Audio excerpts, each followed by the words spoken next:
राजस्थान के दौसा जिले में एक जगह है अभानेरी। यहाँ बनी है हजारों सीढ़ियों वाली चांद बावड़ी। दिन में ये जगह सुंदर लगती है, लेकिन जैसे ही सूरज डूबता है ये जगह बदल जाती है। कहते हैं यहाँ सीढ़ियां खत्म नहीं होती। तुम ऊपर खड़े रहो और नीचे देखो तो लगता है अंधेरा तुम्हें देख रहा है। ये अंधेरा खाली नहीं है, ये किसी का इंतजार करता है। पुराने लोग मानते हैं कि इस बावड़ी में पहले पानी नहीं, तंत्र मंत्र पूजा और जिन बांधे जाते थे। रात होते ही यहाँ हवा नहीं चलती, फिर भी ठंडी फुसफुसाहट कानों तक पहुँच जाती है, जैसे कोई बहुत पास आकर धीरे से कहे रुक जाओ।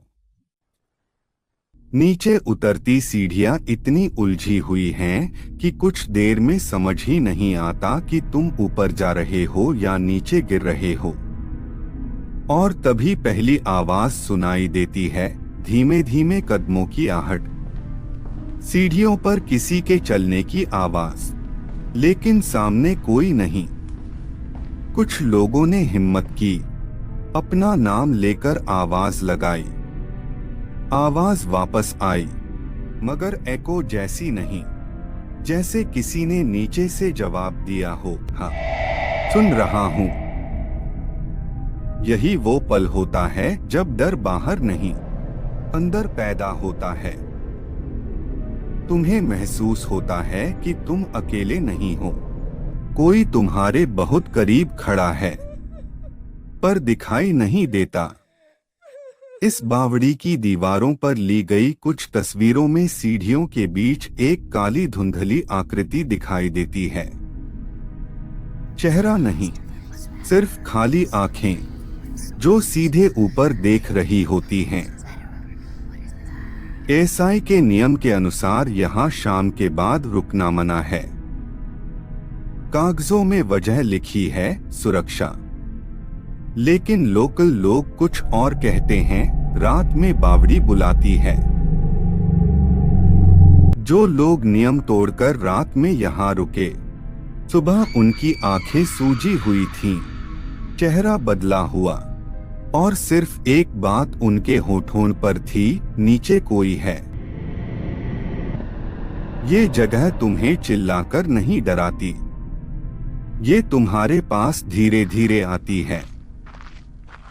पहले आहट, फिर ठंडी हवा, फिर कंधे पर किसी के अदृश्य हाथ का एहसास।